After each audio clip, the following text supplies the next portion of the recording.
kalimatillah adada ma fi ilmillah salatan wa salaman daimaini bidawami mulkillah wa ala alihi wa sahbihi wa man wala. Amma ba'du faya ayyuhal khadirun usikum wa nafsiya bitaqwallah. Para hadirin jamaah majelis taklim khair yang dirahmati Allah. Kita melanjutkan mengenai bab akhlak yang merupakan dasar-dasar dari akhlak. Yang pertama kita jelaskan kemarin, syukur, taat. Siapa yang bisa bersyukur karena dia taat? Bagaimana dia mengetahui Allah? Harus mengetahui Allah. Semakin tahu, semakin taat, semakin cinta. Akhirnya dia bisa bersyukur. Syukur sekarang yang ketiga. Harap. Diumpamakan di dalam kitab Ihya Ulumuddin, syukur dan harap itu bagaikan dua sayap. Saya ingatkan lagi, bagaikan dua sayap. Ya, ini sayap satu, ini sayap dua. Kalau burung begini. Ya, kalau burung terbang, sayapnya dua, kanan kiri. Jadi ada harap, ada syukur. Syukur dan harap itu harus seimbang bagi orang yang beriman. Tetapi bagi orang yang tua, ingat ya, tolong ditulis dulu. Bagi orang yang tua harus banyak harapan. Jadi harapannya harus banyak. Karena dia sudah tua. Kalau dia masih muda, harus banyak takut. Harus banyak takut. Kalau masih remaja dan sebagainya, kita sebagai dewasa, itu seimbang. Itu caranya.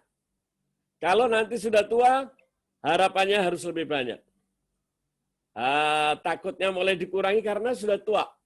Tapi kalau masih muda, harus banyak takutnya. Itulah yang benar. Ya. Kenapa dia bisa berharap? Karena dia sudah mengenal siapa Allah. Dia maha pemberi, maha segalanya.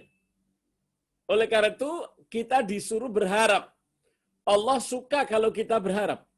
Hanya kepadanya. Yang celaka kalau kita berharap kepada selain Allah. Harap ini penting. Sebagaimana disebut di dalam Al-Quran.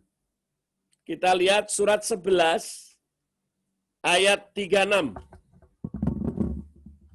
Surat 11 ayat 36.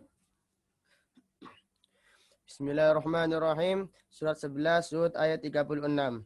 Dan diwahyukan kepada Nuh bahwasanya sekali-kali tidak akan beriman di antara kaummu kecuali orang yang telah beriman saja. Karena itu janganlah kamu bersedih hati tentang apa yang selalu mereka kerjakan. Ya. Kita tidak perlu bersedih. Harapan itu hanya kepada Allah. Ketika Nabi Nuh membuat kapal untuk menyelamatkan umatnya. Tapi yang taat hanya sedikit. Oleh karena itu Allah mengatakan, tidak usah takut. Tidak akan bisa beriman. Anda berharap semua ikut kapal Anda. Tetapi yang menentukan itu Allah. Udah, kalau sedikit ya udah sedikit aja. Karena memang itu kehendak Allah. Kamu hanya berharap kepada Allah, jangan berharap kepada makhluk. Diingatkan oleh Allah kepada Nabi Nuh. Kamu akan kecewa loh. Kamu akan kecewa. Nabi Nuh itu kecewa. Melihat hanya sedikit dari umatnya yang mau ikut kapal. Bahkan istrinya, anaknya pun tidak mau. Tapi dia berharap supaya anaknya mau ikut. Istrinya mau ikut. Tetapi apa yang terjadi? Ternyata mereka nggak mau. Sedangkan Nuhnya berharap kepada mereka. Kecewa. Inilah akhlak. Diuji kita ini sementara. Anda diberikan apa ujian, diberikan apa di sekolah. Anda berharapnya kepada kepala sekolah sih, kepada guru yang ngetes. Jangan. Berharap itu hanya kepada Allah. Nanti kalian tidak kecewa. Tapi kalau kalian berharap kepada manusia, kepada makhluk, nah inilah. Ini yang membuat manusia akhirnya paranoid, sakit, kecewa. Anda kepingin nikah, lah berharap orangnya mau. Itu salah. Anda berharapnya sama Allah, ya Allah pilihkan saya yang terbaik. Nanti sama Allah dikasih. Allah sudah janji kok. Seorang pezina akan dapat pezina. Seorang yang baik akan dapat yang baik. Ini janji Allah. Lah kalau Anda berharap yang berlebihan, kecewa. Bukan tidak boleh. Berharap hanya kepada Allah. Sebab wajar atau sebesar-besarnya Anda inginkan. Boleh, boleh. Tapi apa pemberian Allah itu hak Allah. Seperti Nabi Nuh. Nabi Nuh kepingin seluruh daripada penduduk itu ikut kapalnya. Tetapi Allah hanya kasih sedikit. Nabi Nuh kecewa. Oleh karena itu Nabi Nuh disuruh oleh Allah berharapnya hanya kepada Allah. Kalau sudah berharap sama Allah, dia tidak akan kecewa. Apapun pemberian Allah, dia akan ridho. Ya, sebab Allah lah pemberi rezeki. Ingat, rezeki itu bukan hanya uang. Bukan cuma duit. Rizki itu luas, termasuk petunjuk Allah itu rizki. Nah, di sini manusia sering lupa. Sehingga kalau mereka sudah melupakan harapan hanya kepada Allah, dia tidak akan menjadi orang yang berakhlak. Berarti seolah-olah dia ada gantungan lain. Kita lupa bahwa kita hanya bergantung kepada siapa? Kepada Allah. Sebagaimana kita baca setiap hari 17 kali. Iyyaka na'budu wa iyyaka nasta'in. Hanya kepadamu ya Allah. Saya menyembah ini. Jangan berharap kepada orang lain. Hanya kepadamu ya Allah, saya minta tolong. Anda minta tolong, terserah. Allah kasih pertolongan atau Allah ganti dengan yang lain, itulah. Jangan berharap pasti apa yang saya minta dikasih. Kita nggak minta doa sama Allah, belum dikasih-kasih. Kita kecewa. Karena apa? Kita harap. Kalau betul kita itu berharap kepada Allah, maka rasa hati kita akan tentram. Kenapa? Karena kita tahu tidak mungkin Allah itu mencelakakan saya. Itu caranya berharap.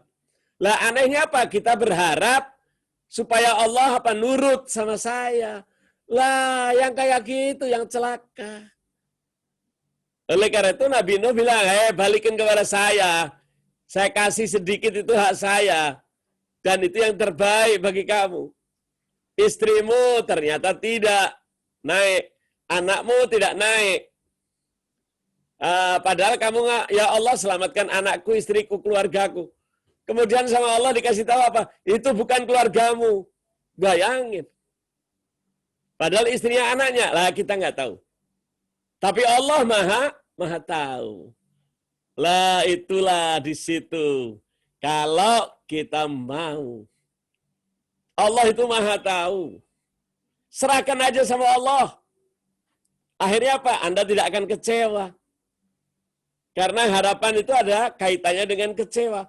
Kalau Anda berharap ternyata tidak datang, Anda kecewa. Jangan. Salah itu. Karena apa? Anda minta Allah itu nurut sama Anda.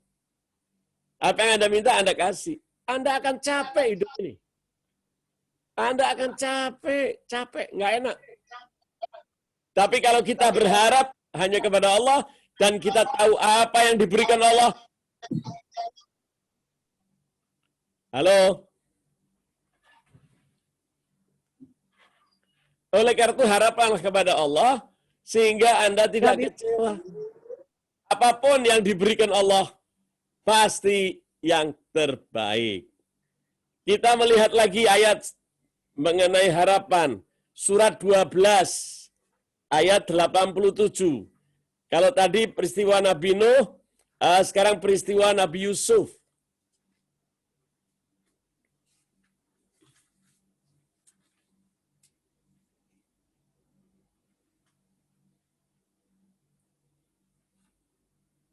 Surat 12 ayat 87. Bismillahirrahmanirrahim. Surat 12 Yusuf ayat 87. Hai anak-anakku, pergilah kamu, maka carilah berita tentang Yusuf dan saudara-saudaranya. Dan jangan kamu berputus asa dari rahmat Allah. Sesungguhnya tiada berputus asa dari rahmat Allah, melainkan kaum yang kafir. Iya. Hanya orang yang kafir yang berputus asa. Kenapa harapannya tidak terpenuhi? Orang yang berharap dan harapannya tidak dipenuhi, apa yang terjadi? Dia berputus asa. Jangan. Lah, orang yang kayak gini tidak akan mendapatkan kemuliaan dari Allah. Tidak. Yang mendapatkan kemuliaan dari Allah siapa? Mereka yang tidak berputus asa. Karena apa? Dia berharap kepada Allah, Allah kabulkan. Yang kedua harapannya diikuti apa? Kalau Allah kasih, misalnya permintaan saya salah, Allah tahu mana yang benar. Oleh karena itu dikatakan di dalam surat Al-Baqarah ayat 216, berperang itu tidak enak. Tidak. Apa yang kamu anggap enak, belum tentu enak bagimu. Tapi apa yang kamu anggap tidak enak, mungkin tidak enak bagimu, tapi enak yang benar sebaiknya. Oleh karena itu ikutin saja. Berharap boleh harus. Jangan pindah lainnya ke orang, jangan. Tapi haraplah sama Allah. Ya Allah, jadikanlah orang tuaku untuk masuk Islam. Iya, tapi kalau tidak Anda jangan kecewa. Allah minta jangan putus harapan. Seperti ayahnya Nabi Yusuf. Ayah Nabi Yusuf tuh bilang apa? Hei anak-anakku, setelah dikasih berita bahwa Nabi Yusuf sudah mati dimakan serigala. Ayahnya bilang tidak. Nabi Yusuf masih ada, carilah. Cari. Keluar kamu. Jangan di rumah. Dia berharap tapi di rumah. Celaka. Sama seperti hal ini, Anda kepingin hidup nyaman. Kalau mau hidup nyaman harus berusaha. Kalau Anda mau di rumah ya harus menerima. Apa yang diberikan Allah, ya itu yang benar. Kebanyakan orang putus asa, inilah. Seperti halnya siapa? Orang-orang Korea, orang-orang Jepang. Karena dia tidak punya Allah, tidak ada punya tempat untuk harapan. Sedangkan harapan itu menghidupkan. Orang yang tidak punya harapan, orang yang berputus asa. Sedangkan Allah mengatakan, janganlah kamu berputus asa dari rahmat Allah. Allah akan kasih semua ini. Kita disuruh berharap, disuruh berharap. Kalau kita berharap kan berarti kita mengesahkan Allah. Tetapi kalau kita tidak berharap, berarti Anda tidak mengakui Allah. Anda masih menggantungkan kepada selain Allah. Akhirnya apa yang terjadi? Ketika anak-anaknya Nabi Yakub, ayahnya Nabi Yusuf, perintahkan anaknya supaya keluar. Ayo usaha. Kamu jangan di rumah aja. Nanti kamu akan ketemu dengan Yusuf. Kenapa? Karena Nabi Yakub udah tahu. Sudah mendapatkan mimpi dari Allah. Bahwa anaknya ini nanti bakal menjadi pembesar. Bahkan kita semua bakal kagum sama Nabi Yusuf. Dan kita bakal sujud kepada Nabi Yusuf. Sebagaimana di dalam mimpi. Harapan itulah yang diikuti oleh Nabi Yakub, ayahnya Nabi Yusuf. Sehingga anaknya Nabi Yusuf tuh yakin, belum meninggal Yusuf. Carilah. Kemudian berharaplah pada Allah, nanti Allah kasih petunjuk. Akhirnya mereka keluar cari sampai ketemunya di mana? Di Mesir. Nah, inilah. Jadi kita berharap, boleh usaha dulu. Usaha silakan. Kita pengen naik ujian. Kita disuruh apa? Belajar. Belajar, belajar, belajar. Harapannya kepada Allah. Allah itu bisa merubah apa saja sih. Mau nilai, mau apa, semua Allah yang ngerubah. Nah, inilah yang benar. Tetapi kebanyakan manusia berharapnya contekan. Berharapnya dikasih tahu sama teman. Apa yang terjadi akhirnya? Kecewa, kecewa, kecewa. Inilah. Kalau udah kecewa bagaimana? Berputus asa. Naudzubillah. Ayolah. Semua kita usahakan sesuai dengan apa? Ketaatan kita kepada Allah. Sesuai dengan apa? Kita syukur kepada Allah. Setelah syukur kita apa? Taat. Setelah taat kita berharap hanya kepada Allah. Siapa yang berharap kepada selain Allah, dia kecewa. Tapi kalau berharap kepada Allah, Allah tidak menurunkan sesuatu kecuali kebaikan kepada kita. Itulah yang kita harus berharap. Kalau umat Islam tidak begini, mereka kafir. Mereka bukan orang Islam. Karena apa? Berharap apa yang dia anggap baik, itulah yang terbaik. Dia kepingin, ya Allah saya kepingin kawin sama si A. Padahal Allah tahu kalau kamu kawin sama si A, kamu dicelakain loh. Kamu tidak diurus loh. Tapi bagi Anda menarik. Karena apa? Kita bisa ditipu. Tapi kalau Allah apakah bisa ditipu? Tidak. Allah tidak pernah bisa ditipu. Disinilah kita harapkan. Kita berharap sehingga Rasulullah dikasih isyarat, dikasih wahyu oleh Allah, disampaikan kepada Rasulullah. Hei Rasulullah, sesungguhnya apa yang aku berikan kepada umatmu seluruhnya baik. Seluruh pemberian Allah semua baik. Allah yang bicara loh. Yang menyampaikan siapa? Rasulullah. Jadi kalau Anda dapat sakit, Anda jangan sedih, jangan susah. Berharap kepada Allah. Harap terus. Jangan kepada dokter. Kalau Anda berharap kepada dokter, Allah tahu. Dokter itu nggak ada. Wah, kalau dokter itu nggak ada, celaka saya. Ini yang paling bahaya. Kalau Anda berharap kepada dokter, Anda akan kecewa. Tapi kalau Anda berharap kepada Allah, Allah akan kasih yang terbaik. Bahkan berapa banyak kita dengar dan kita rasakan. Ketika kita di rumah sakit, dokter sudah angkat tangan. Dia patah. Tidak ada harapan ini orang. Tetapi kita berharap kepada siapa? Kepada Allah. Yakin, harapan. Kalau dia baik, memang akan disembuhkan sama Allah. Ya Allah akan disembuhkan. Setelah disembuhkan, kita apa? Kembali lagi kita bersyukur. Nah, disinilah yang manusia sering lupa. Dia berharap kepada selain daripada Allah Subhanahu wa ta'ala. Nah, oleh karena itu kita jaga harapan kita jangan kepada yang lain. Di dalam surat Al-Baqarah ayat 70 berapa dulu? Atas.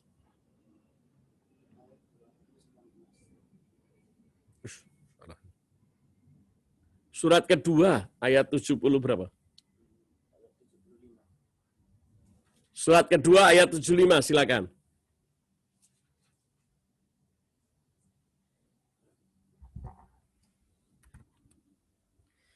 Bismillahirrahmanirrahim. Surat kedua Al-Baqarah ayat 75. Apakah kamu masih mengharapkan mereka akan percaya kepadamu, padahal segolongan dari mereka mendengar firman Allah, lalu mereka mengubahnya setelah mereka memahaminya, sedang mereka mengetahui. Ya. Tolong kita ulang pelan-pelan ayatnya. Apakah kamu masih mengharapkan mereka akan percaya kepadamu? Ya, jadi ketika Allah memerintahkan kepada Rasul, Rasul, apakah kamu berharap supaya dia percaya kepadamu?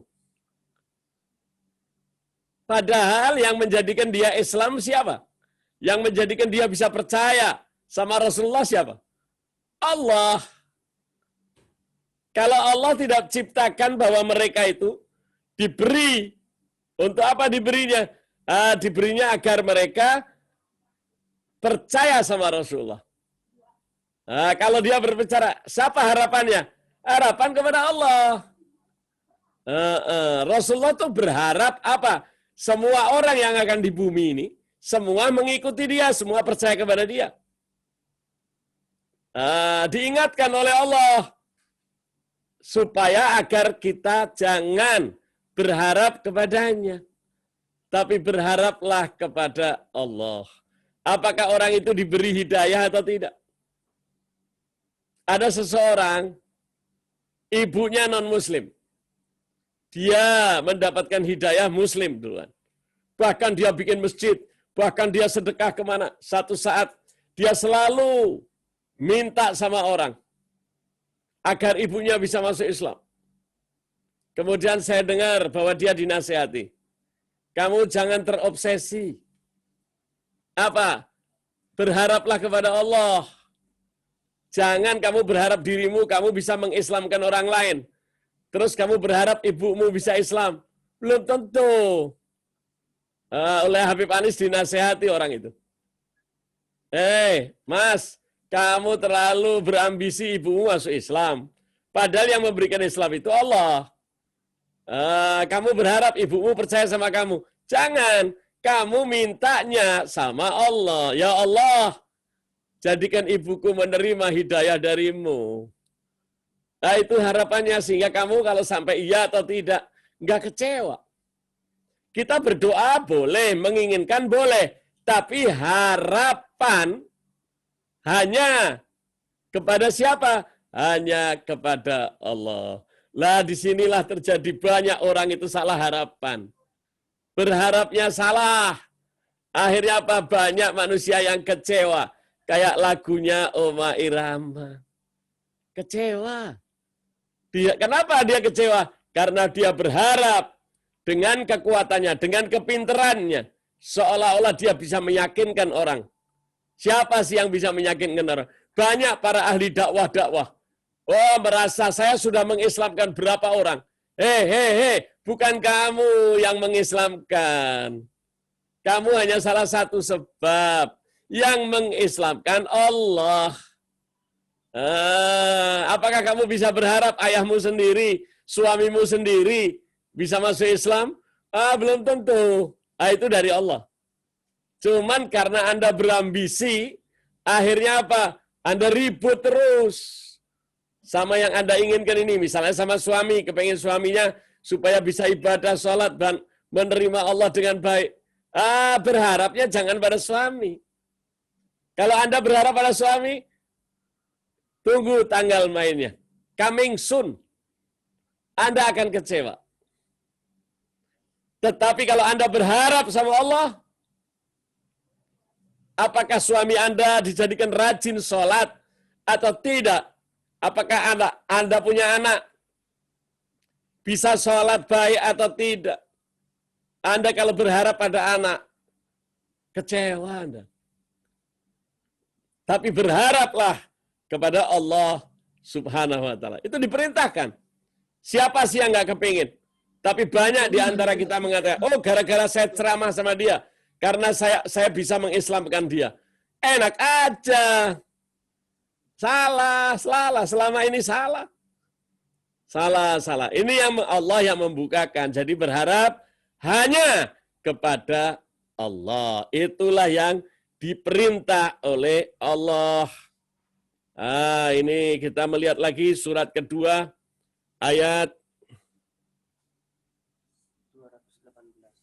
218.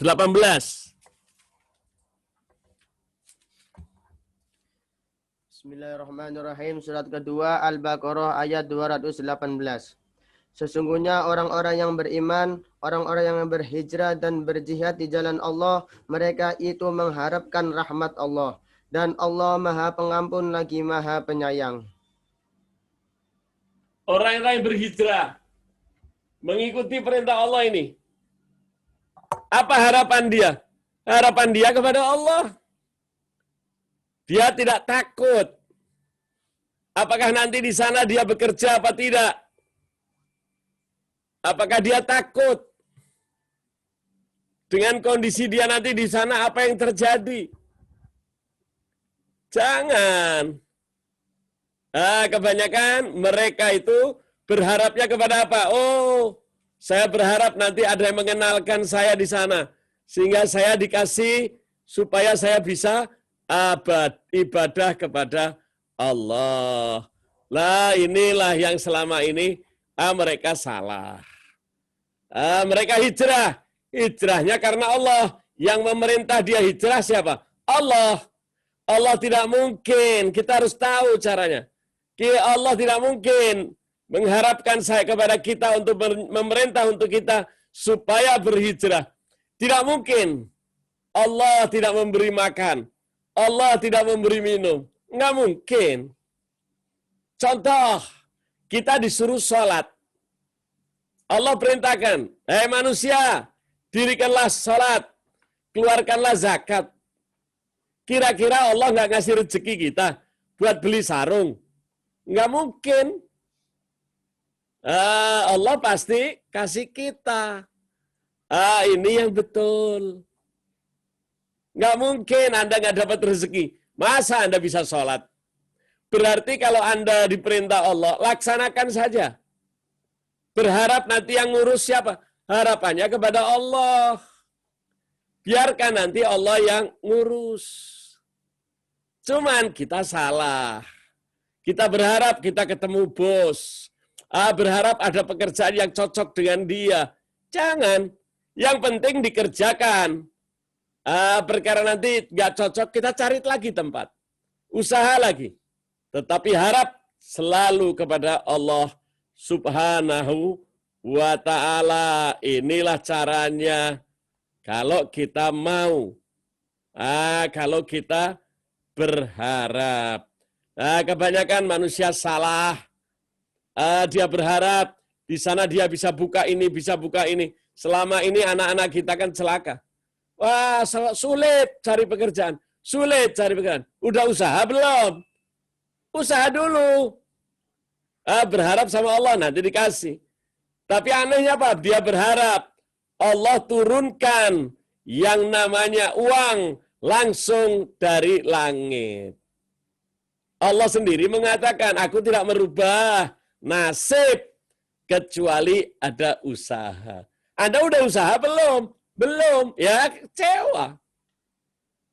Ya kecewa. Inilah perintah daripada Allah.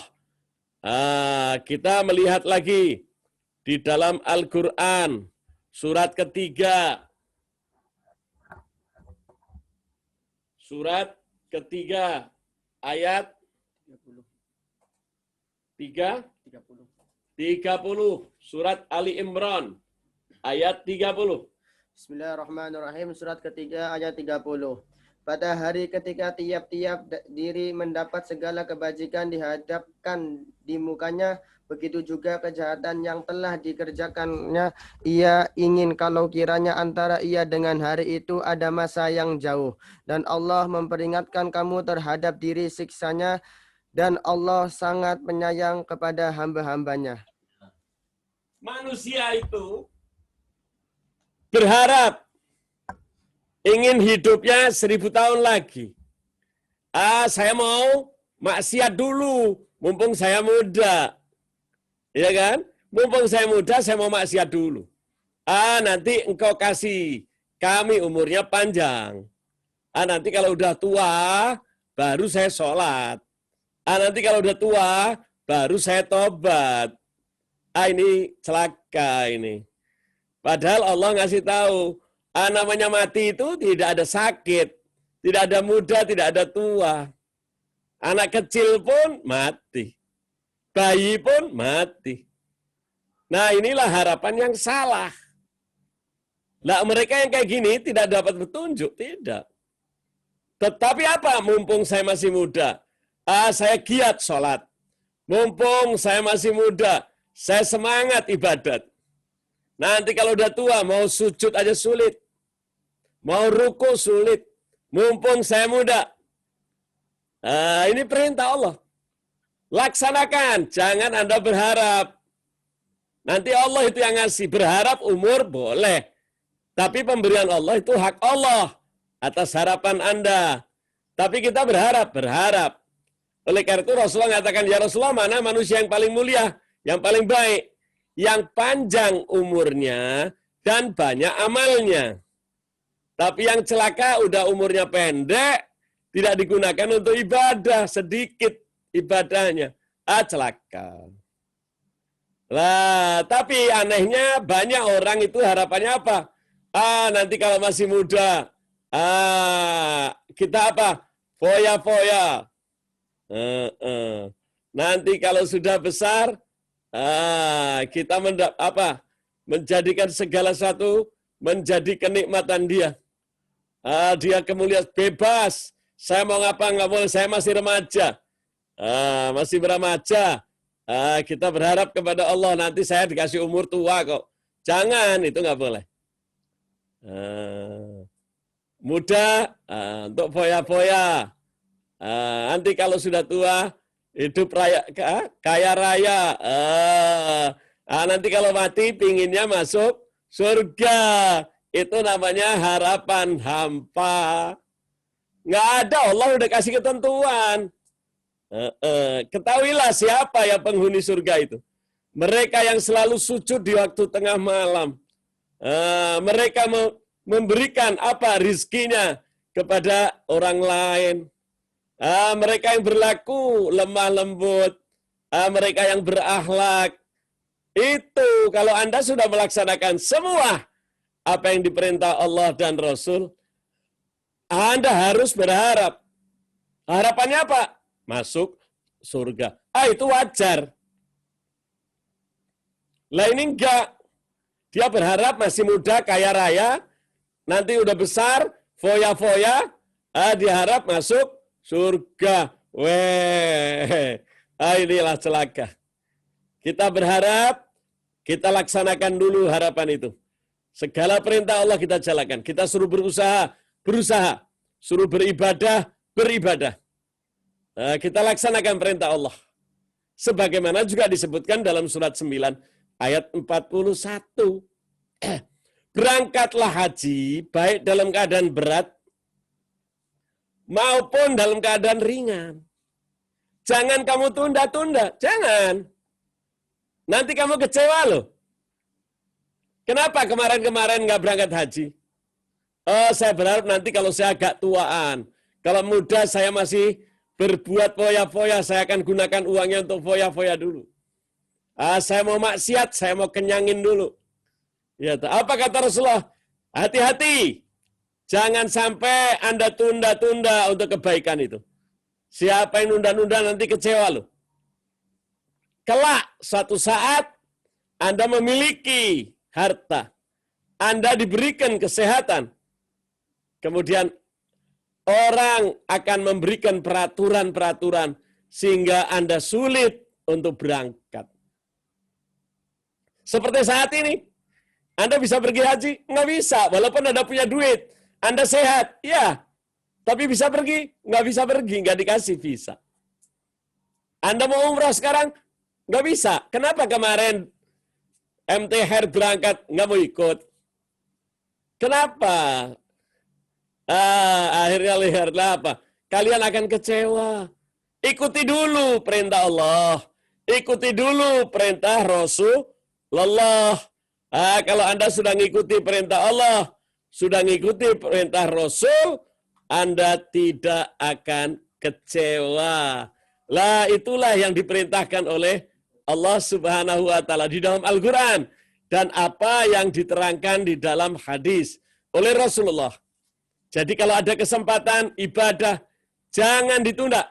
Sekarang Anda mungkin masih muda loh. Anda bangun malam masih kuat. Anda masih kuat. Jangan ditunda. Nanti tua saja. Nanti kalau udah tua mau ambil air wudhu aja sulit.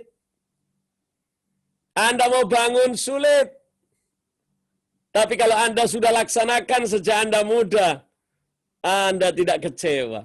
Berharap boleh.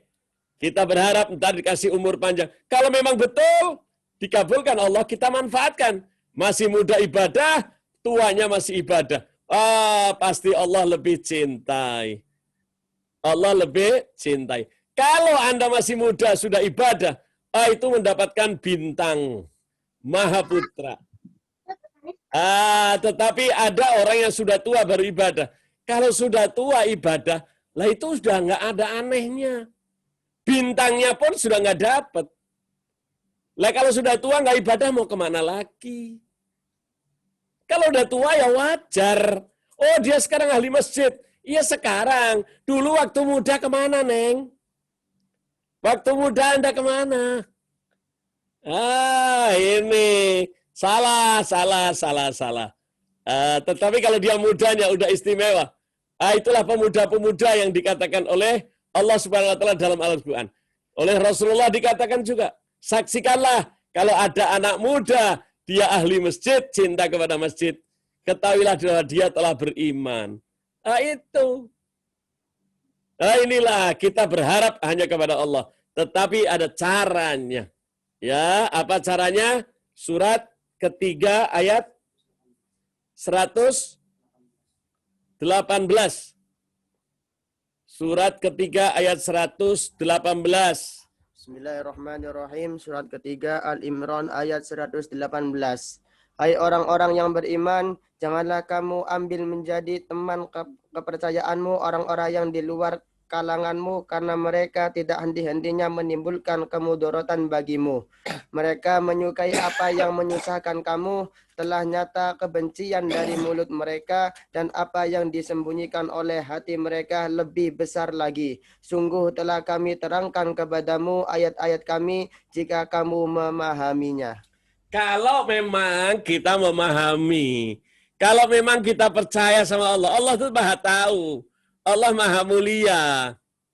Cuman kebanyakan di antara kita tidak mau nurut sama Allah. Dia apa? Allah sudah bilang, jangan kau jadikan orang yang non-muslim itu sebagai sahabatmu akrab. Teman aja. Jangan dijadikan sahabat. Kamu nanti kecewa loh. Allah udah ngasih tahu, nggak nurut. Dia seolah-olah berharap dengan kemampuan dia, bahwa dia bisa menjadikan dia mu'alaf. Wah, nanti saya akan jadikan dia mu'alaf. Akhirnya apa yang terjadi? Malah dianya pindah agama. Akhirnya dia yang pindah agama. Karena nggak nurut. Allah udah bilang, jangan jadikan temanmu tadi, surat ketiga ayat 118.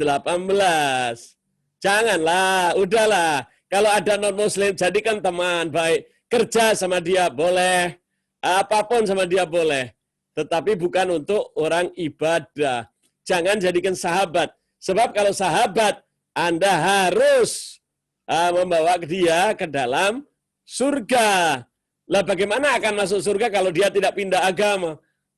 Ada seolah-olah berharap, saya bisa, Beb, jadikan dia dapat hidayah. Saya sudah mengerti ilmu. Saya sudah tahu bagaimana cara menjelaskan. Saya yakin kalau dia ketemu saya, dia pasti akan masuk Islam. Dapat berita, malah dia yang pindah agama. Karena apa? Dia tidak berharap kepada Allah. Dia berharap kepada kemampuannya. Celaka ini. Celaka. Banyak contoh. Wah, Anda merasa sudah berilmu. Beb, tolong izinin saya mau dakwah. Tempat pelacuran. Tempat pelacuran. Wah, orang-orang itu pasti bisa masuk Islam. Saya punya kemampuan. Saya berharap dengan diri saya ini, saya bisa menjadikan dia mu'alaf. Malah akhirnya celaka. Kalau Allah sudah kasih tahu, kita taati aja. Sami'na wa ata'na. Kita dengerin, kita taatin, kita laksanakan. Jangan Anda seolah-olah udah tahu Allah bilang ini orang bakal mencelakakan kamu loh. Tetapi kalian tidak malu, tidak mau mengikuti apa yang diperintah Allah. Anda berharap seolah-olah dengan kemampuan ilmu Anda akan bisa merubah dia. Hati-hati, waspada. Berharap hanya kepada Allah. Contoh, Anda pergi Ingin pergi, Anda perbaiki dulu, kata Allah. Persiapkan kendaraanmu yang baik. Kita mau pergi, siapkan kendaraan yang baik. Periksa bannya, periksa olinya, periksa bagaimana taruh ke bengkel. Suruh periksa orang bengkel. Kalau Anda sudah periksa, Anda sudah persiapkan dengan baik, setelah itu tawakal. Itu baru berharap. Harapan kita gantungkan kepada Allah. Mudah-mudahan saya sudah usaha, Allah. Mudah-mudahan dengan usaha ini aku serahkan kepadamu. Sehingga nanti kau bantu. Itu Anda nggak kecewa. Ya, contoh sekarang lagi keadaan COVID begini. Kita udah dikasih tahu sama Allah sama Rasulnya. Jangan keluar. Pemerintah pun bilang jangan keluar. Ya kan? Hati-hati. Bahkan diberitahu, ini virus ini bisa kemana saja loh. Rasulullah mengatakan kalau sudah ada wabah, janganlah kamu pindah, jangan kemana-mana. Jaga dirimu, kesehatannya dijaga, jangan keluar dulu, jangan bertemu orang dulu. Ikutin dulu. Sudah diikutin aja, belum tentu loh. Anda sudah tidak keluar, Anda sudah jaga kesehatan. Bisa saja virus itu masuk, tetap bisa. Sebab tergantung Allah. Tetapi Allah kasih tahu, jaga, laksanakan perintahku dan perintah Rasulmu. Setelah itu gantungkanlah harapanmu kepadaku Allah. Nanti aku akan apa? Aku akan jaga kamu. Kita udah jaga, tidak keluar. Kita sudah jaga kesehatan. Setelah itu tawakal. Kalau enggak Anda paranoid. Bukan berarti nggak bisa kena. Apa saja yang bisa terjadi. Yang tahu Allah. Tetapi yang celaka, kita jaga kesehatan. Oh, saya jaga kesehatan kok. Oh, saya udah pakai ini, sudah pakai ini. Boleh. Anda udah diperintah Allah nurut apa enggak? Enggak. Ya, kita nggak bisa berharap. Enggak, saya kan masih muda. Apakah yang mati kena virus itu yang tua saja? Yang anak-anak saja? Coba lihat. Itu caranya berharap. Selama ini kita salah. Sebagaimana di dalam surat ketiga lagi. Ayat 100, ya keras dikit loh. 143. Suratnya ketiga, ayat 143. Bismillahirrahmanirrahim. Surat ketiga ayat 143. Sesungguhnya kamu mengharapkan mati syahid sebelum kamu menghadapinya. Sekarang sungguh kamu telah melihatnya dan kamu menyaksikannya. Kita berharap mati syahid. Pernah terjadi pada zaman Rasulullah Sallallahu Alaihi Wasallam. Apa yang terjadi? Sahabat melihat dia ibadahnya baik. Dia melihat ibadahnya paling terbaik lah di antara sahabat. Sehingga oleh sahabat yang lain dipuji-puji. Ya Rasulullah, di antara kita ada penghuni surga. Rasulullah tanya, dari mana kamu tahu? Si fulan, ya Rasulullah. Yang mana orangnya? Oh itu. Apa Rasulullah bilang?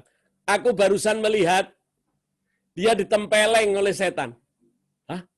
Sahabat kaget, ditempeleng setan. Iya. Kenapa? Dia keluar habis wudhu. Dia selalu dalam keadaan wudhu. Wudhunya batal, dia wudhu lagi. Betul.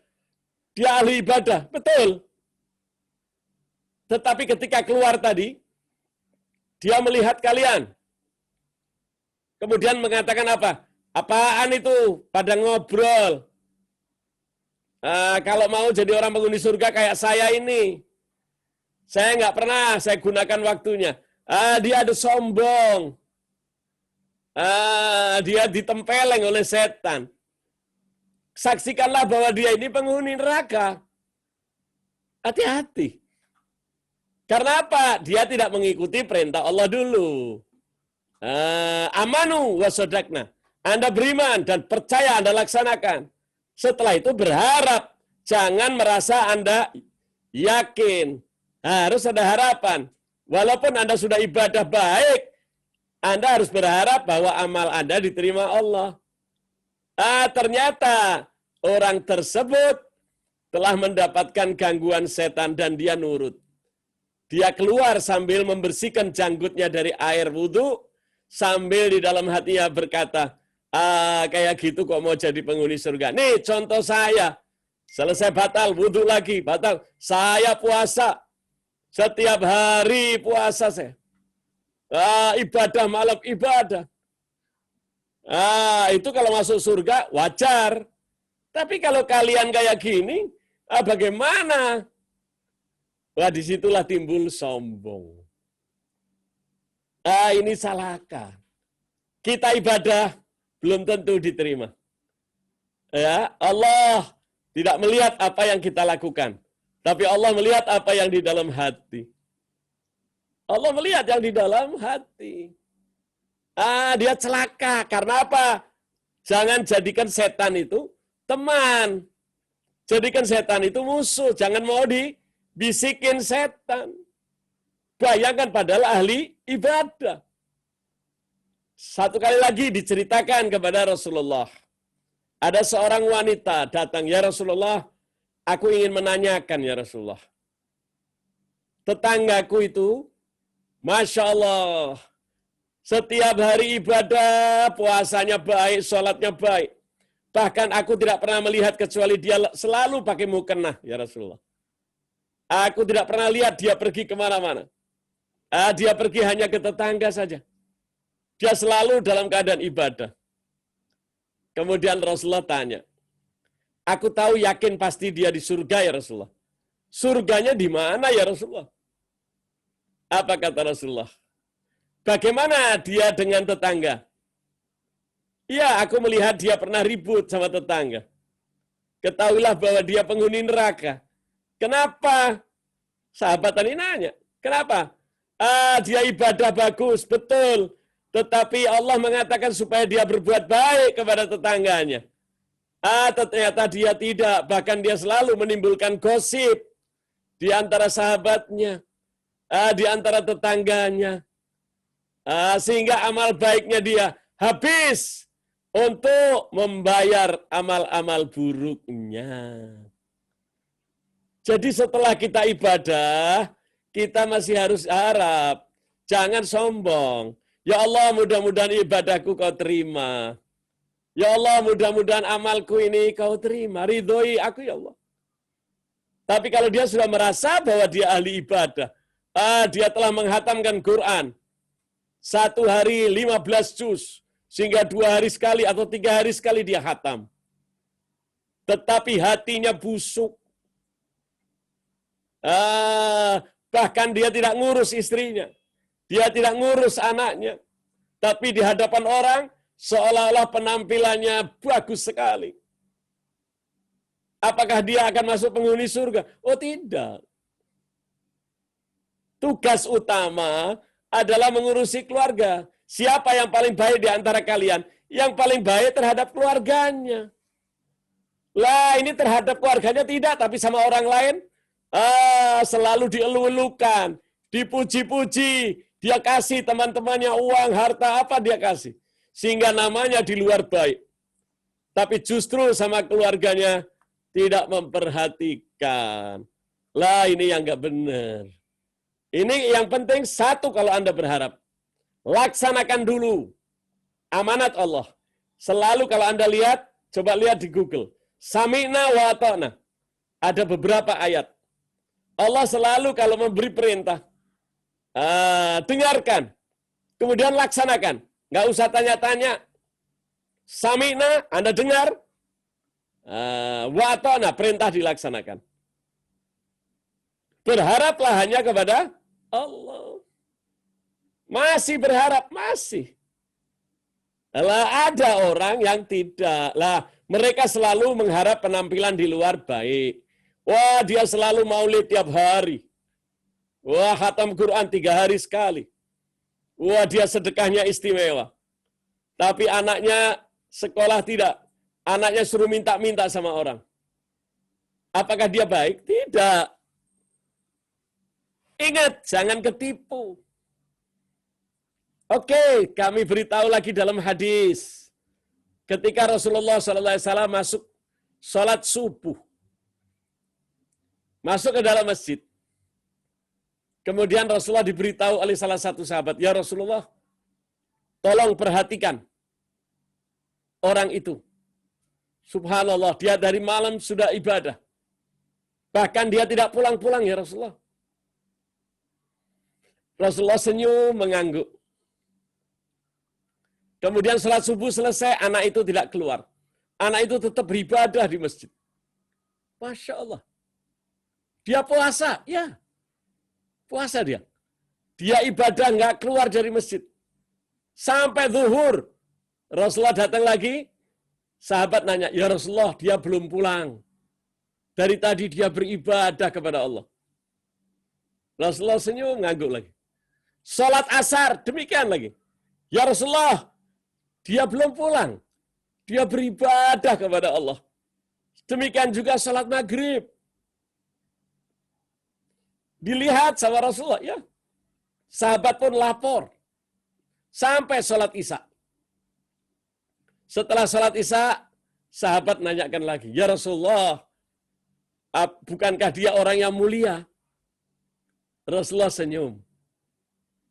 Rasulullah tanya, apakah dia punya istri? Punya ya Rasulullah. Apakah dia punya anak? Punya ya Rasulullah. Siapa yang memberi makan dia? Anak-anaknya?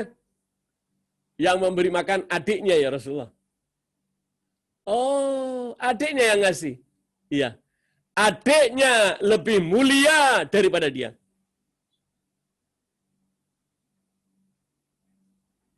Boleh berharap. Saya mau ibadah, ya Allah, ya Rasulullah, ya Allah, ya Rasulullah. Saya ibadah. Terus Anda sudah melaksanakan belum? Perintah-perintah Allah. Oh, belum. Saya pasrah. Saya pasrah aja kepada Allah. Bukan begitu caranya. Perintah Allah bahwa seorang laki-laki harus mencari nafkah, memberi nafkah kepada anak, istri, memberi rumah, memberi pakaian, memberi minuman, dan mengajar anak-anaknya. Itu baru. Setelah itu dilaksanakan, ibadah. Iya, bahkan Anda mencari nafkah pun ibadah. Anda memperhatikan istri Anda, ibadah. Lah ini istrinya nggak pernah disentuh. Disentuh aja kagak. Apakah istrinya tidak kecewa? Pasti kecewa terhadap suaminya. Padahal suaminya ibadah terus. Betul ibadah. Rasulullah sendiri mengatakan apa? Aku adalah manusia. Aku punya anak, punya istri. Aku mencari nafkah untuk mereka. Aku paling sayang kepada keluargaku di antara kalian semua. Apakah Rasulullah nggak ibadah? Ibadah. Rasulullah ibadahnya juga biasa. Tetapi ada orang yang hobinya di masjid terus. Dia pasrah. Oh, anaknya gimana? Terserah Allah. Istrinya gimana? Terserah Allah. Istri kata Rasulullah punya hak. Bahkan Anda hubungan suami istri kata Rasulullah itu ibadah. Sampai sahabat tanya, hubungan suami istri? Iya kata Rasulullah. Kalau Anda hubungan suami istri sama orang lain bagaimana? Oh, dosa. Demikian juga kalau Anda dengan istri Anda yang sah. Allah beri pahala. Setelah ini semua kewajiban dilaksanakan, Anda baru tawakal, pasrah, ada harapan kepada Allah sebagai penghuni surga. Oh, berharap. Tetapi kalau semua belum dilaksanakan, bagaimana berharap? Kita dengarkan lagi dalam hadis Rasulullah. Rasulullah ada di masjid, menunggu adzan. Ketika saat itu datanglah seorang pemuda dari luar kota. Datang ke tempat Rasulullah. Ingin ibadah bersama Rasulullah. Kemudian ditanya sama Rasulullah, "Hei pemuda, kamu ke sini dari luar kota?" "Iya, betul ya Rasulullah." "Di mana kendaraanmu sekarang?" "Kendaraannya aku pasrahkan pada Allah." "Maksudmu?" "Ya, saya biarkan saja unta saya." Oh, bukan begitu. Mentang-mentang Anda ibadah, Allah akan menjaga. Allah menjaga, tapi kamu berusaha dulu. Unta lu ambil tali, diikat di pohon. Ya, setelah diikat dengan kuat, pasrah sama Allah. Anda berharap sehingga Anda punya unta tidak hilang. Nah kalau sekarang, coba lihat untamu di mana. Ah, nggak ada. Ternyata ontanya nggak diambil orang, tidak. Tapi ontanya jalan keliling. Akhirnya dikejar-kejar, dicari. Sampai dia ketemu. Jadi kita boleh. Kita harapan tetap kepada Allah, tapi usahanya dulu. Jaga kewajiban-kewajiban dulu. Jaga perintah-perintah Allah dahulu. Agar kita bisa selamat. Inilah diperintahkan oleh Allah. Demikian juga di dalam ayat-ayat yang lain. Banyak ayat mengenai bagaimana cara kita berharap. Demikian juga di dalam surat keempat.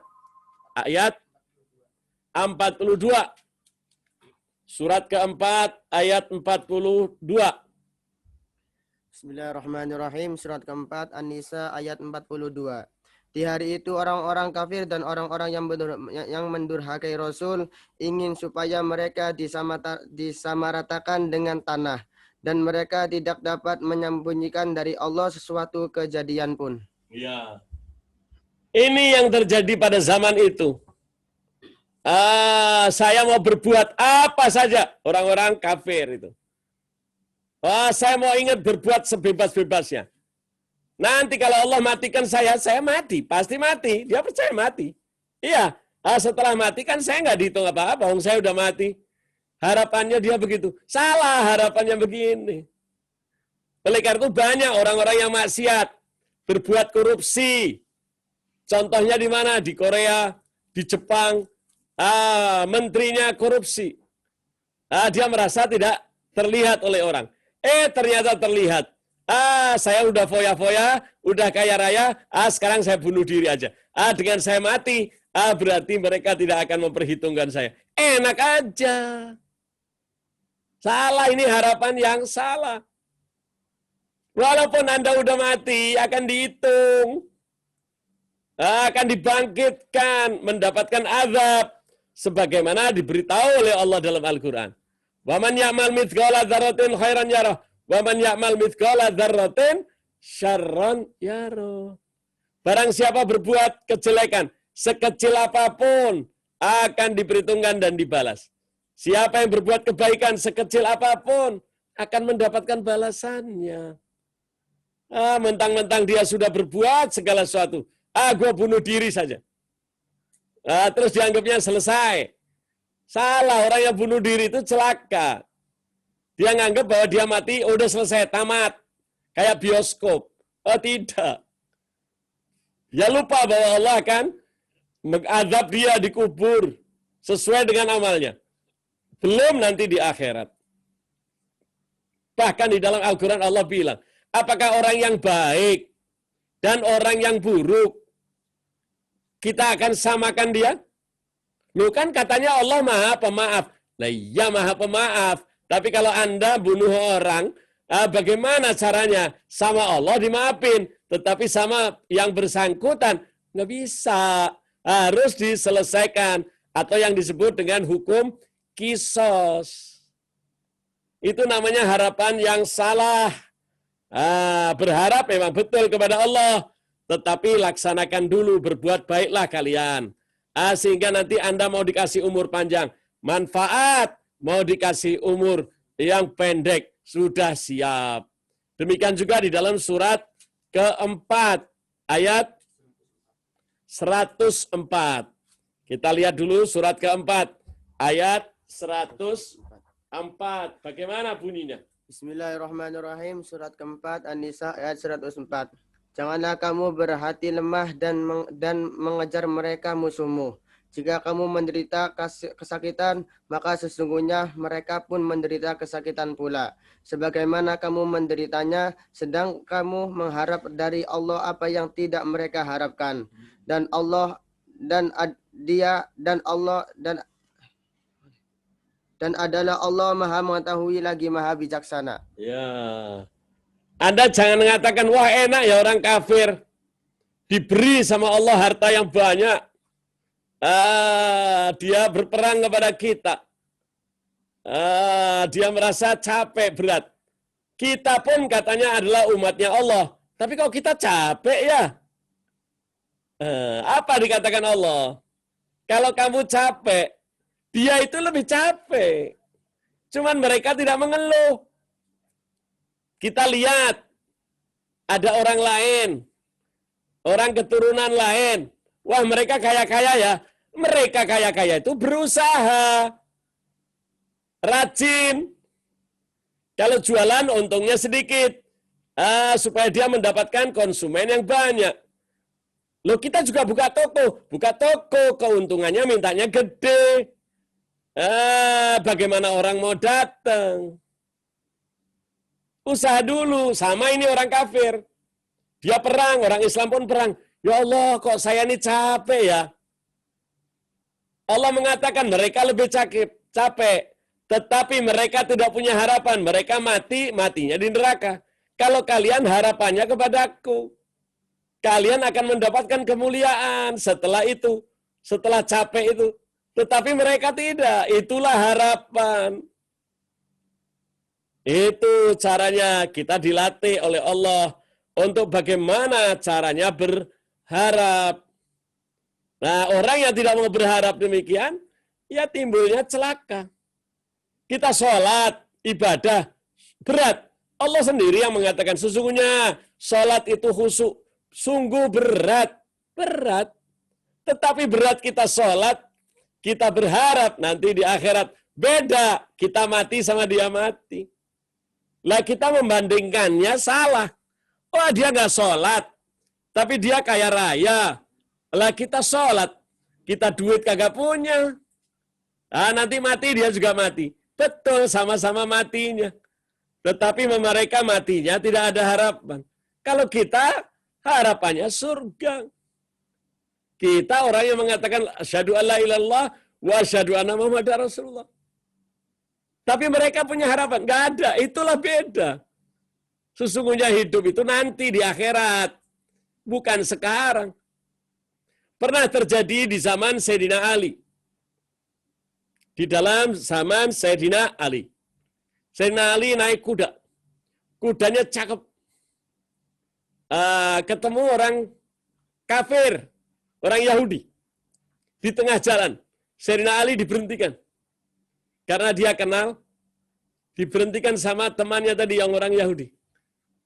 Ya Ali, aku tahu bahwa engkau adalah dikatakan oleh nabimu bahwa kamu ini pintunya ilmu. Ada apa kata Sayyidina Ali? Aku mau bertanya, bukankah Al-Quran kitab sucimu itu mengatakan bahwa dunia ini adalah untuk orang non-muslim, bukan buat kita orang Islam, bukan. Kita di dunia ini terbelenggu. Di dunia terbelenggu. Kita akan menjadi mulia. Nanti di akhirat. Itu harapan. Ya, tetapi aku lihat bahwa kalian orang Muslim, di dunia pun rasanya enak. Kalian naik kuda, kalian punya rumah, kalian bisa menikmati. Katanya kok terbelenggu. Sedangkan kalian akan mulia di akhirat. Apa kata Sayyidina Ali? Kalian lihat apa yang kami rasakan. Itu nikmat, padahal itu baru kecil. Kelak di akhirat, kami adalah penghuni kemuliaan di akhirat. Nah, sedangkan kami sekarang di dunia kayak gini. Ketahuilah kalian kayak gini. Di akhirat lebih celaka lagi. Itu maksudnya. Di dalam hadis. Kita umat Islam sekarang kayak gini. Alhamdulillah masih punya rumah. Masih punya kendaraan. Syukuri. Nikmati. Gunakan kendaraannya untuk ibadah. Gunakan rumahnya untuk ibadah. Gunakan segala sesuatu rezeki Allah itu untuk ibadah. Kita susah-susah. Iya, ibadah memang tidak gampang. Tetapi di akhirat kita akan lebih, bahkan kata Rasulullah apa? Kalian bakal punya rumah lebih baik daripada rumahmu di dunia. Kalian punya kendaraan, kendaraanmu lebih baik daripada di dunia. Kemudian akhirnya apa? Terjadilah dialog dengan Sayyidina Ali. Kemudian Allah beri hidayah dia. Akhirnya orang Yahudi itu masuk ke dalam Islam. Jadi orang Islam memang bukan ini harapan kita hidup. Hidup di dunia bagi orang Islam, itu hanya sementara. Bahkan sekedar seperti apa? Seperti seorang pedagang yang masuk ke kota. Paling berapa hari sih dia bakal jalan lagi. Demikian juga kita orang Islam. Kita di dunia ini hanya mampir ngombe kalau orang bilang. Harapan kita di mana? Nanti akhirat. Jadi jangan sampai Anda kecewa. Anda di dunia nikmati apa saja yang diberikan Allah. Syukuri apa yang diberikan Allah. Taat apa yang diberikan Allah. Taati. Harapanmu nanti di akhirat. Jadi kalau di dunia Anda belum bisa sepenuhnya menikmati, itu wajar. Itu adalah ujian dari Allah. Tetapi harapan kita, akhirat kita insya Allah yakin, tidak ragu-ragu. Kita bakal memperoleh surga selama kita meninggal dalam Islam. Itu yang kita harapkan. Kita melihat lagi di dalam surat keempat ayat 60 ayat ke astagfirullah. Surat ke-6. Surat ke-6 ayat 52. Surat ke-6 Al-An'am ayat 52. Bismillahirrahmanirrahim. Surat ke-6 Al-An'am ayat 52. Dan janganlah kamu mengusir orang-orang yang menyeru Tuhannya di pagi hari dan di petang hari, sedang mereka menghendaki keridoannya,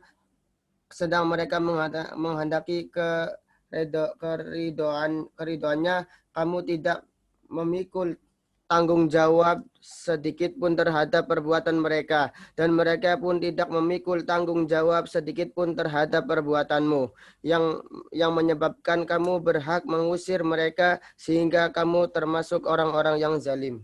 Iya, jangan sampai kita menghalangi. Ini maksudnya. Kalau ada orang mau ibadah, jangan. Ada orang mau sholat. Saya mau sholat dulu. Alah, nanti emangnya saya juga Islam kok. Janganlah. Kamu Islam, tapi kalau kamu mau nunda sholat lu, silakan. Tapi jangan menghalangi orang ibadah. Saya masih ingat dulu, saya bekerja tempat orang Islam. Tapi dipersulit.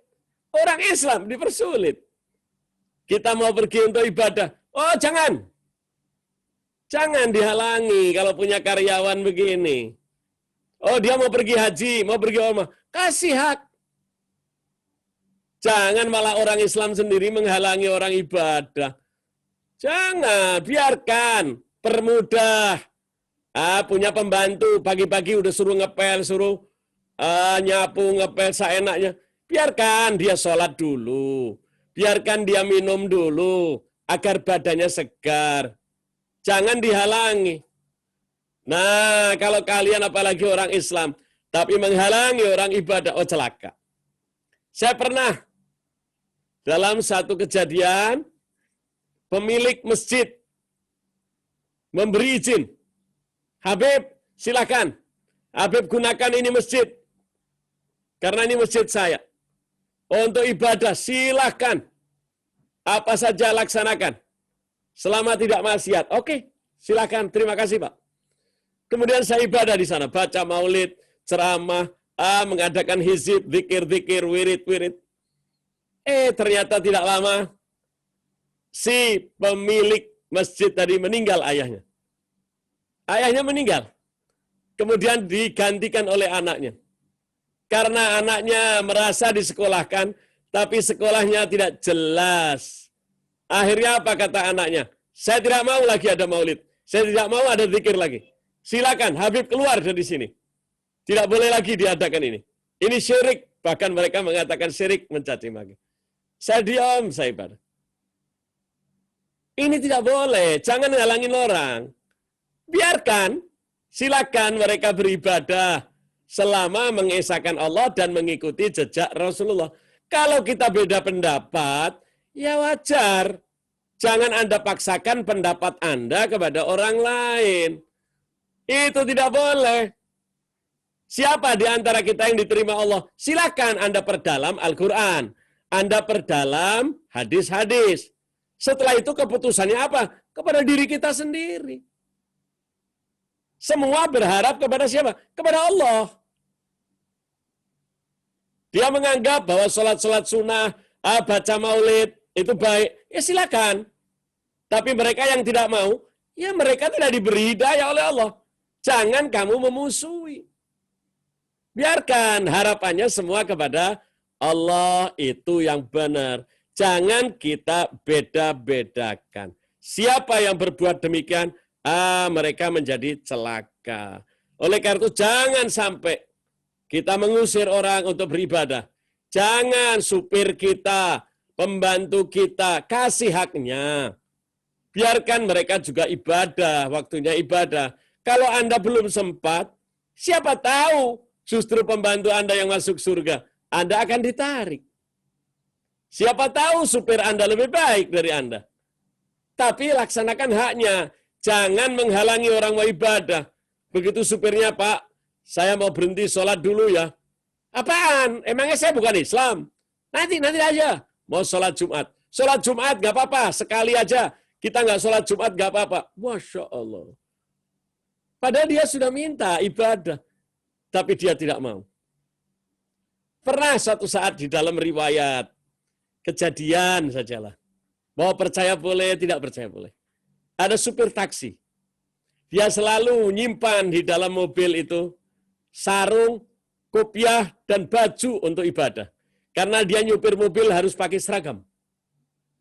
Tetapi dia pakai baju, punya di dalam, punya sarung, punya kopiah.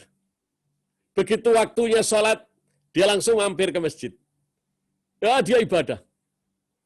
Masya Allah, inilah mulia. Dan dia mengatakan apa? 1 minggu saya bekerja. Dari Senin sampai Senin lagi. Tetapi saya nggak bisa ibadah. Bisa memberi sedekah dengan baik. Cuman saya mau apa? Setiap hari Jumat. Saya akan laksanakan setiap hari Jumat. Saya tidak mau menerima upah. Setiap orang yang saya angkut, kebanyakan mau pergi ke masjid, atau minimal pulang masjid, atau minimal orang yang Jumat itu pasti ada keberlaluan. Sedangkan saya tahu bahwa hari Jumat itu dimuliakan Allah. Itu yang akan saya laksanakan. Betul.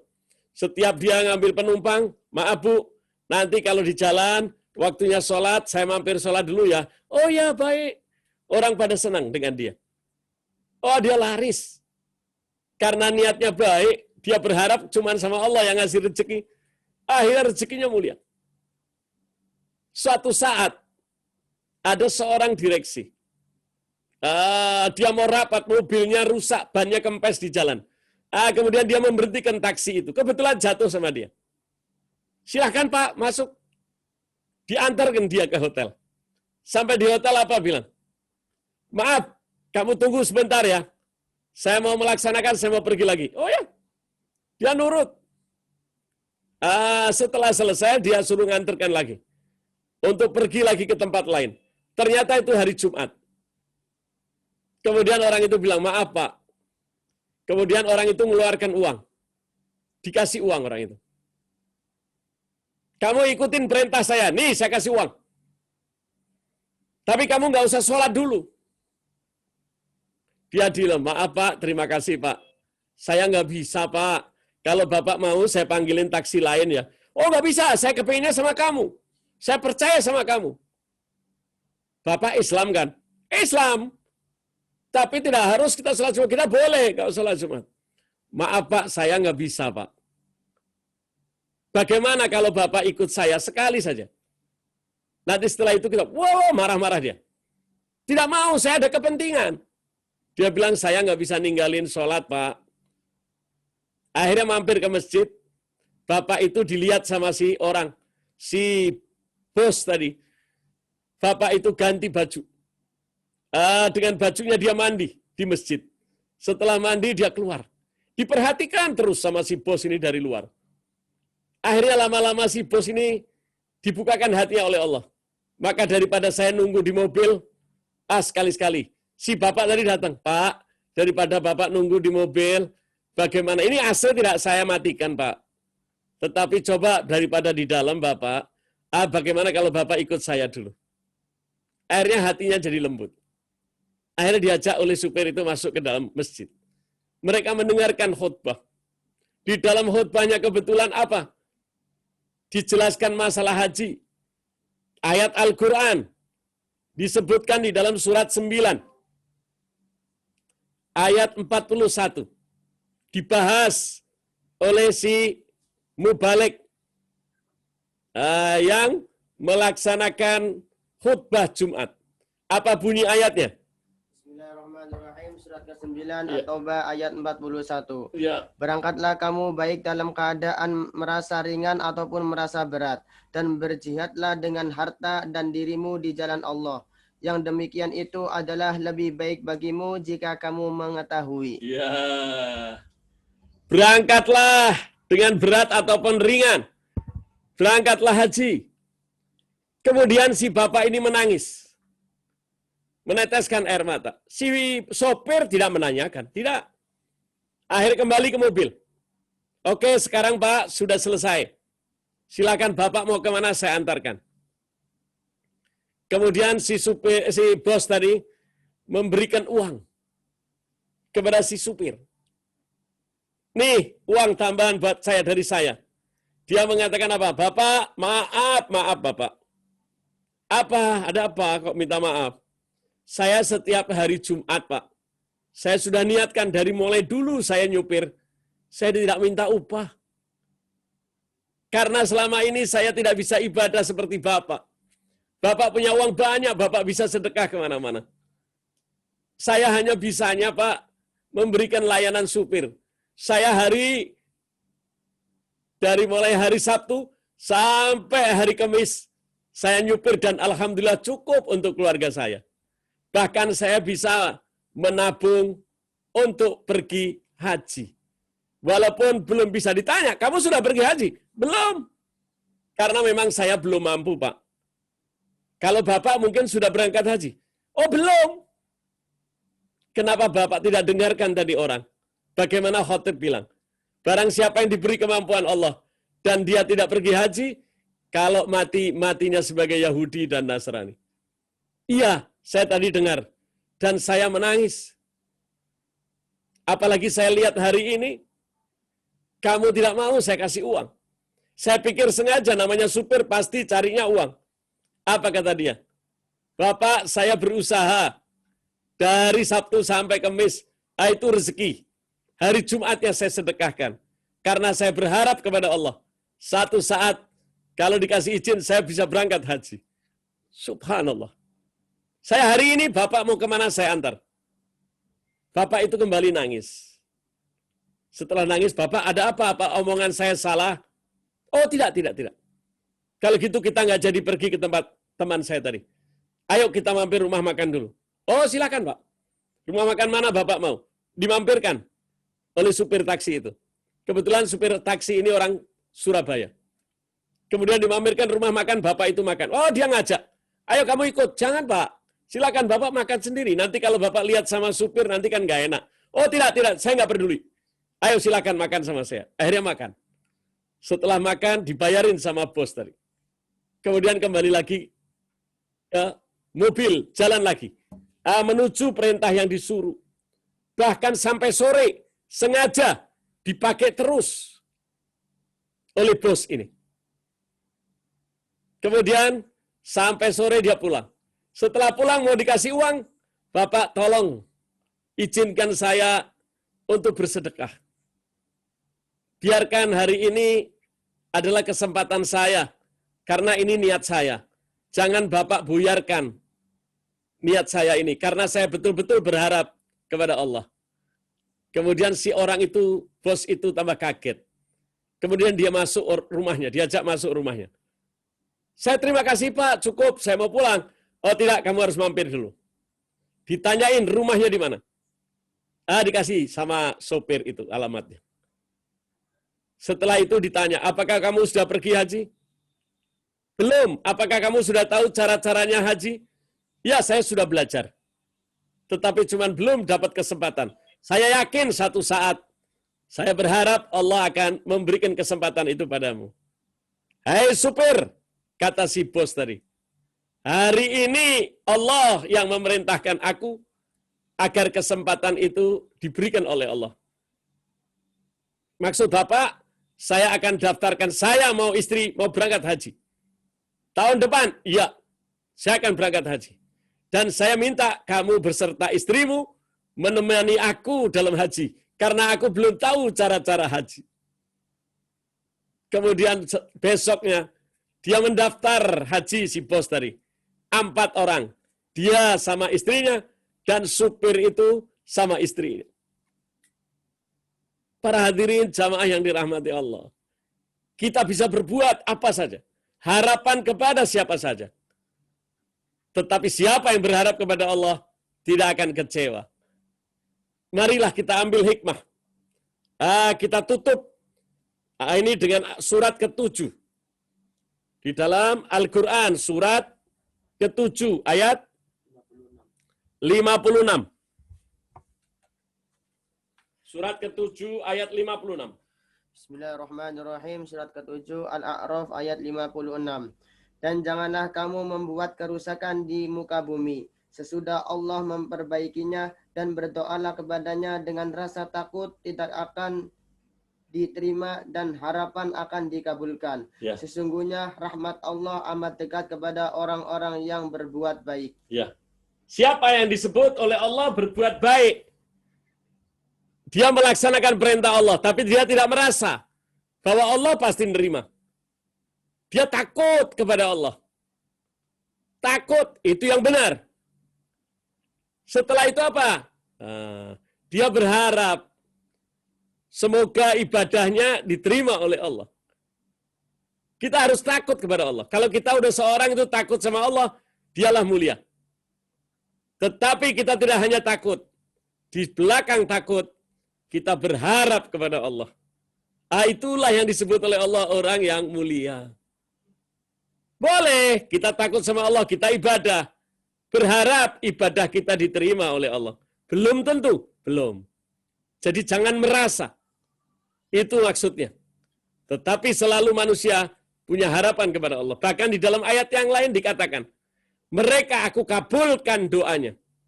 Karena dia merasa takut kepadaku, dan dia berharap hanya kepadaku. Maka doanya aku kabulkan, kata Allah. Para hadirin, belum selesai ini masalah berharap. Insya Allah kita sambung. Jadi janganlah kalian sombong. Janganlah tertipu oleh setan. Jangan sampai Anda ditempeleng oleh setan. Anda merasa diri Anda sudah berbuat ibadah. Anda merasa bahwa Anda hebat. Belum tentu. Masih punya harapan. Apakah ibadah Anda ini diterima Allah? Sebab ibadah Anda bisa ibadah, itu pemberian dari Allah. Iya. Kalau Anda tidak ditakdirkan Allah untuk bisa sholat, mana mungkin? Allah lah yang memberi kita. Jadi jangan sombong. Kita bisa ibadah, kita bisa ngaji, kita bisa puasa. Itu pemberian Allah. Orang sudah ibadah, sudah puasa. Bahkan kata Rasulullah, kalau kalian ditanya apakah kalian puasa, jawablah insya Allah, kalau Allah takdirkan. Sehingga jangan sampai dia bilang, oh iya saya puasa. Tidak, tapi insya Allah. Apakah kamu tadi sholat? Insya Allah. Sholat sudah, tapi apakah diterima? Tidak. Kita berharap hanya kepada Allah. Takut, itu simbangnya. Itulah dikatakan, yang namanya seperti apa? Seperti burung. Dia rasa takut, tapi dia punya rasa harap. Itulah seimbang. Insya Allah kalau kita ada rasa takut, kita ada rasa harap, hidup kita akan tentram. Dan berharaplah hanya kepada Allah. Kira-kira sampai di sini dulu para jamaah.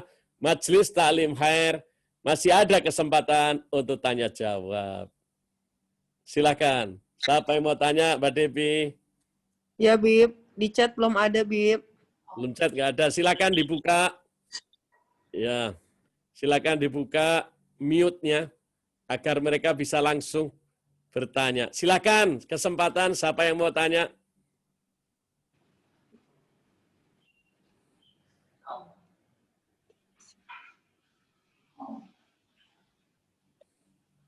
Halo, silakan siapa yang mau tanya? Mbak Ina, Mas Joni, Mas Ivan. Assalamualaikum Habib. Waalaikumsalam, dengan siapa nih? Aisyah Bib. Silakan Aisyah. Iya Aisyah mau tanya Bib. Gimana ya caranya biar kita itu sholatnya khusyuk, biar sholatnya bukan cuman menunaikan kewajiban Bib. Ya, bagaimana? Ya Bib. Ketahuilah bahwa Anda sholat itu, yang memperkenankan Anda sholat siapa? Allah. Anda sholat itu menghadap siapa? Menghadap Allah. Anda bisa berdiri karena siapa? Allah. Anda diberi pengetahuan, itu rizki, itu juga dari Allah. Siapa Allah? Dia yang menghidupkan, dia yang mematikan, dia yang menentukan rezeki, dia yang mengatur segala sesuatu untuk kita. Tidak ada yang lebih mulia dari dia, tidak ada. Anda menghadap dia? Iya. Sekarang Anda bandingkan.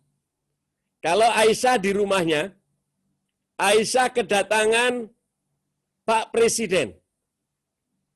Anggap saja Pak Jokowi. Dia sengaja masuk rumah Aisyah. Kemudian minta kepada Aisyah, Aisyah, minta tolong KTP saya difotokopi. Saya nggak tahu ini. Fotokopi adanya di mana. Sedangkan Aisyah tahu, oh ya Pak, silakan masuk. Kalau perlu rumahnya dibersihkan apa tidak Aisyah? Oh dibersihkan. Kemudian duduk, iya kalau perlu dilap dulu. Jangan duduk dulu Pak, saya lap dulu kursinya. Setelah itu apa? Anda bikinkan minuman dulu. Anda keluarkan makanan yang enak, mana yang Anda punyai. Kemudian mengatakan apakah kartu KTP itu Anda akan suruh Anda punya anak. Nah, tolong fotokopikan ini KTP yang diperintah oleh Pak Jokowi. Pasti Anda tidak mau. Anda ingin melaksanakan fotokopi sendiri. Supaya jangan salah. Yang nyuruh siapa? Presiden. Kalau salah, kecewa, nanti dia tidak mau lagi. Kemudian Aisyah minta presiden dikasih makan, dikasih minum. Anaknya suruh menghormati. Seisi rumah suruh menjaga dia. Ibu mau fotokopi dulu. Akhirnya apa yang terjadi? Aisyah pergi sendiri. Tidak percaya dengan orang lain. Akhirnya Aisyah fotokopi. Setelah itu dikasihkan HP rumah. Kembali kepada Pak Presiden. Pak Presiden, ini fotokopinya. Rapi. Wah, bagus betul. Terang ya. Oh, terang. Tadi di fotokopi nggak terang. Tapi akhirnya saya minta diulang yang bagus. Ini sekarang udah terbagus. Wah, puas. Presiden. Kemudian Presiden bilang terima kasih. Oh, jangan terima kasih, Pak. Saya senang Bapak Presiden minta tolong. Saya pesan malahan. Kalau nanti Bapak Presiden ada keperluan lagi, jangan pergi ke orang lain. Datang saja ke sini. Wah, setelah Presiden pulang, Aisyah nelpon suami. Aisyah nelpon teman-teman. Pak, Bapak tahu nggak yang datang ke rumah siapa? Bapak Presiden. Yang benar. Padahal tamunya udah pulang. Bahkan Aisyah sendiri masih bangga. Teman-teman Anda telepon. Tamu gua hari ini siapa? Siapa? Presiden tahu. Anda mengingat itu boro-boro sehari, sebulan. Sampai Anda mati, Anda masih ingat. Dan masih terasa mengiang-iang. Bahkan Anda masih berharap Presiden itu akan datang lagi ke rumah saya. Kira-kira kalau yang menyuruh Allah menyuruh Aisyah. Kira-kira bagaimana bangganya Aisyah? Itu caranya. Dikatakan oleh siapa ini? Oleh guru saya diajarin. Coba kau pikir. Bayangkan kalau presiden saja Anda laksanakan dengan tertib, dengan rapi. Anda takut, Anda menyuruh orang. Anda jaga pelan-pelan, Anda rapikan rumah dulu. Bagaimana kalau sekarang ini yang nyuruh presiden, yang nyuruh Allah, yang menciptakan presiden, yang menentukan presiden itu mati atau tidak, yang menentukan berhasil apa tidak presiden? Allah. Aisyah menghadap dia. Coba Aisyah renungkan. Kalau mau sholat, Allahu Akbar. Siapa yang Anda hadapi? Kira-kira Aisyah kalau menghadap presiden berani pakai baju asal-asalan? Oh tidak. Kalau perlu mandi dulu, rapi-rapi dulu. Silakan. Bayangkan saja itu. Kalau Anda sholat, Anda menghadap Allah. Apakah Anda sudah serapi Anda menemui presiden? Apakah Anda sudah takut kalau KTP itu salah di fotokopi? Sebagaimana Anda ucapan Anda dalam sholat? Apakah waktu menghadap presiden tadi, Anda konsentrasinya masih di handphone? Masih kepada anak? Anda lupa anak, lupa suami, lupa segalanya. Karena Anda konsentrasi kepada presiden. Bagaimana kalau yang Anda hadapi, yang menyuruh Anda adalah Allah. Itu yang pertama kali saya disentuh oleh guru saya. Al-Habib Anis, Allah yarham. Mudah-mudahan Allah balas apa yang saya laksanakan sekarang ini. Mudah-mudahan amalnya juga diberikan kepada dia. Karena dia mengajarkan kepada saya. Oleh karena itu hari ini saya juga mengajarkan kepada Aisyah. Cobalah. Bahkan setelah Anda sholat, apakah rasanya masih terngiang-ngiang seperti Anda kedatangan presiden? Harusnya lebih. Kalau perlu kasih tahu suami, Mas, nak, tadi ibu sholat ngadep Allah. Aduh, rasanya resep. Rasanya enak, nak. Kok hati ibu jadi khusyuk ya, nak? Karena ibu konsentrasi, nak. Ayo kalian juga sama, nak. Bagaimana kemudian Anda melampiaskan ini kepada saudara, kepada anak, kepada suami, kepada teman? Ayolah. Bukankah kita menghadap Allah yang maha segalanya? Bagaimana Anda tidak konsentrasi? Itu satu saja kata guru saya. Renungkan itu. Tetapi di dalam kitab Ihya Ulumuddin, Imam Ghazali mengajarkan lain lagi. Apa caranya? Anda harus mempersiapkan seolah-olah Anda akan mati. Dan Anda akan menghadap holik, kata Imam Ghazali. Salatlah seolah-olah hari itu salat Anda adalah yang terakhir. Setelah salat Anda akan mati, kata Imam Ghazali. Kemudian apa selanjutnya? Pahamilah, ketahuilah arti salat yang sebenarnya. Kalau Anda lebih mengerti salat, Anda akan yang ketiga, Anda harus takut. Apa takut? Takut kalau Anda sudah capek-capek sholat, tetapi Anda tidak diterima oleh Allah. Itu harus ada rasa takut, kata Imam Ghazali. Kemudian yang berapa lagi itu? Kelima. Yang kelima apa? Ada rasa harap. Anda sholat itu ada rasa takut karena menghadapi Allah, yang menentukan apakah sholat ini diterima atau tidak. Anda berharap lagi kepada Allah, supaya sholat Anda diterima Allah. Kemudian apa? Anda harus mendapatkan, kalau orang bahasa Inggris itu apa? Wisdom. Wisdom itu rasa kagum. Kalau Anda rasa kagum bahwa yang Anda hadapi itu Allah, Anda harus mengagungkan Allah. Anda kagum dengan Allah. Kemudian selanjutnya apa? Maka jagalah makanmu, jagalah minummu, jagalah hatimu. Insya Allah Aisyah bisa khusyuk. Itu yang saya baca di dalam kitab Ihya Ulumuddin, yang saya pelajari. Dan tadi yang pertama, yang saya terima dari guru saya. Silahkan, mana yang Aisyah harapkan. Nggak usah takut, yakin sekali, dua kali, Anda akan jadi orang yang sholatnya khusyuk. Haraplah kepada Allah. Nanti Allah akan memberi. Kira-kira demikian, Aisyah. Ya, Bib, makasih banget ya, Bib, jawabannya. Iya, silakan. Doanya ya, Bib. Amin. Ada lagi yang mau ditanya? Assalamualaikum Habib. Waalaikumsalam. Ini sama Rani Bib. Rani, silakan Rani. Ya, Habib mau tanya, ada saya banyak teman yang mereka mungkin memang beragama Islam, tapi kebanyakan mereka tidak mengerjakan sholat. Dan mereka selalu berkata setiap mereka punya masalah, dan saya suka nasihati, ya cobalah berdoa sama Allah, sholat, berzikir, dan mendekat meminta pertolongan Allah. Dan mereka selalu bilang, iya, itu udah pasti, tapi ya lihat aja kan kita juga berharap sama Allah, tapi mereka tidak mengerjakan hal itu, apakah harapan mereka akan didengar juga, Bib? Jika mereka berkata seperti itu, tapi tidak melaksanakannya. Ya, Mbak, kita disuruh oleh Allah apa? Rani suruh berprasangka baik. Tidak boleh prasangka jelek. Bahkan di dalam Al-Quran, surat 49 ayat 12. Sesungguhnya prasangka itu adalah dosa. Jangan, ada prasangkanya baik saja. Kita nggak tahu siapa di antara kita yang diterima oleh Allah. Dia berharap masih boleh. Berharap. Mari kita berikan contoh. Di dalam zaman Rasulullah, hadis. Ada seorang sahabat. Orangnya peminum. Setiap hari 24 jam di udara. Wah, minum terus.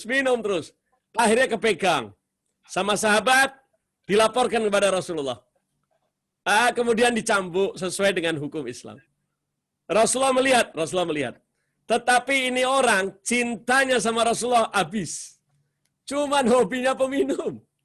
Dan selalu dia menghibur Rasulullah. Kalau lihat Rasulullah lagi sedih, dia membawakan cerita-cerita yang lucu. Sehingga Rasulullah sering senyum.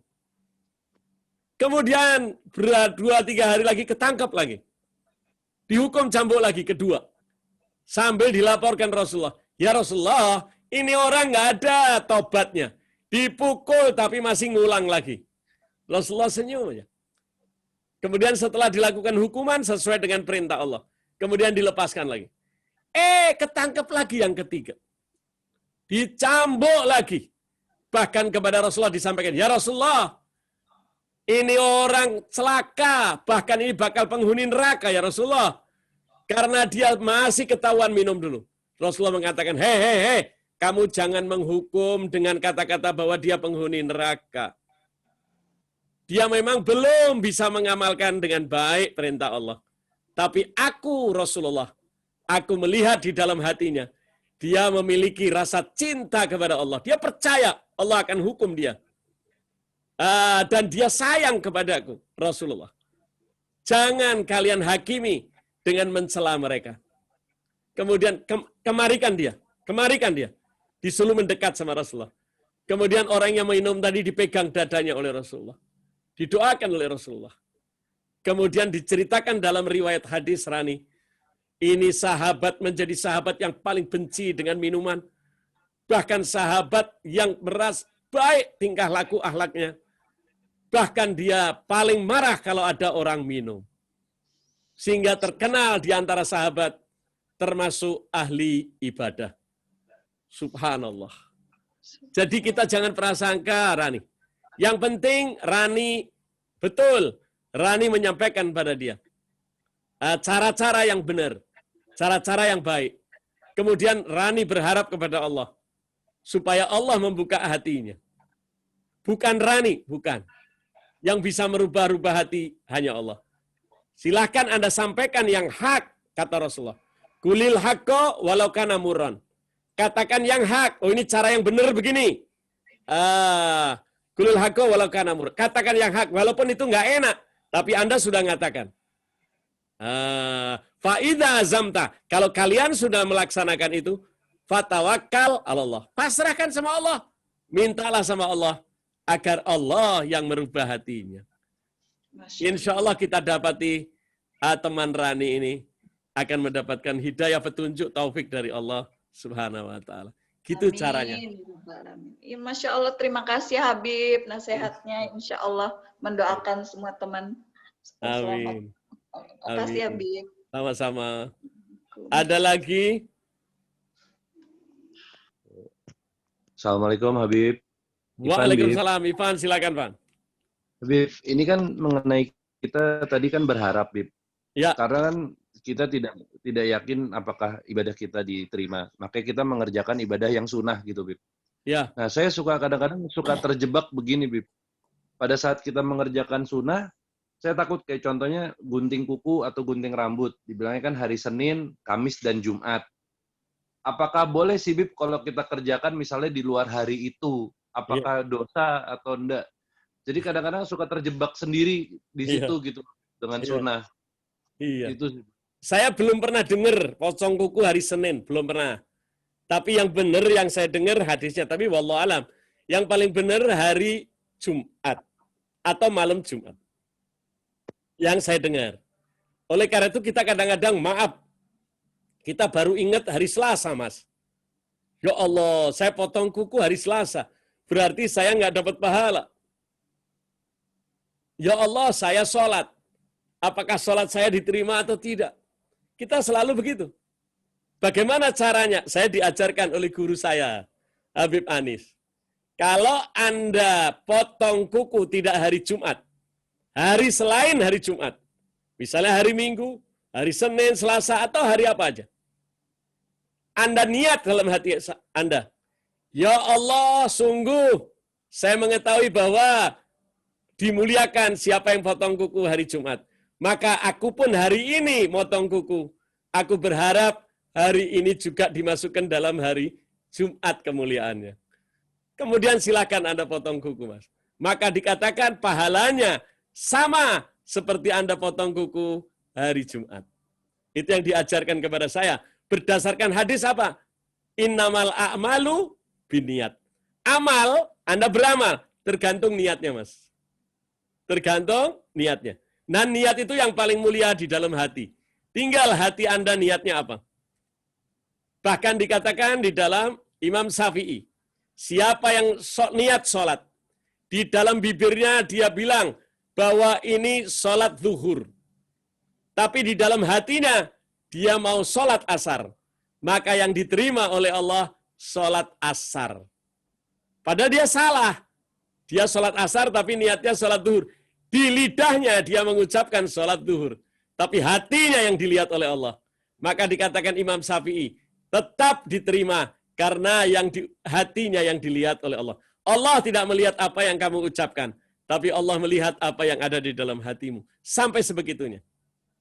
Demikian juga kenapa kita mengerjakan sunnah-sunnah. Kadang-kadang lupa, kadang-kadang iya. Ingat, sunnah itu dikatakan oleh Imam Syafi'i. Silakan Anda kerjakan sunnah-sunnahmu. Maka sholat-sholat sunnahmu akan menambal dari amal wajibmu yang kurang. Laksanakan, Mas. Perkara nanti diterima Allah itu jangan urusan kita. Kita hanya berharap. Ya Allah, berharap kau terima amalku ini. Aku menggunting kuku hari Selasa, tapi aku kepingin hari Jumat. Harapannya kepada Allah. Anda tadi sholat. Dalam sholat Anda tidak semuanya Anda konsentrasi. Ya Allah, aku mohon dengan sholat sunnahku ini. Mudah-mudahan kau tambal kekurangan sholat wajibku. Kira-kira gitu, Mas Ivan. Alhamdulillah. Makasih Habib, makasih banyak Habib. Tidak ada kesulitan dalam Islam. Yakin itu. Oke, Debbie, saya tutup karena sudah adzan. Ya, Bib. Ya. Siap. Bismillahirrahmanirrahim. Alhamdulillahirrabbilalamin. Allahumma salli wa salim ala sayyidina Muhammadin miftahi babi rahmatillah. Adada ma fi ilmillah. Salatan wa salaman daimaini bidawami mulkillah. Wa ala ali wa sahbihi. Ya Allah, ampunilah dosa kami. Kesalahan kami, kesalahan orang-orang tua kami yang telah mendahului kami. Ya Allah, perbaikilah amal-amal kami yang kira-kira tidak menyenangkan hatimu. Setiap amal kami yang kurang baik, perbaikilah ya Allah. Allahumma ya alima bima yakun, ikfina saruma yakun, qabla an yakun hatta la yakun. Allahumma ya alima bima yanzil, ikfina saruma yanzil, qabla an yanzil hatta la yanzil. Ya Allah, Engkau mengetahui apa yang akan turun kepada kami.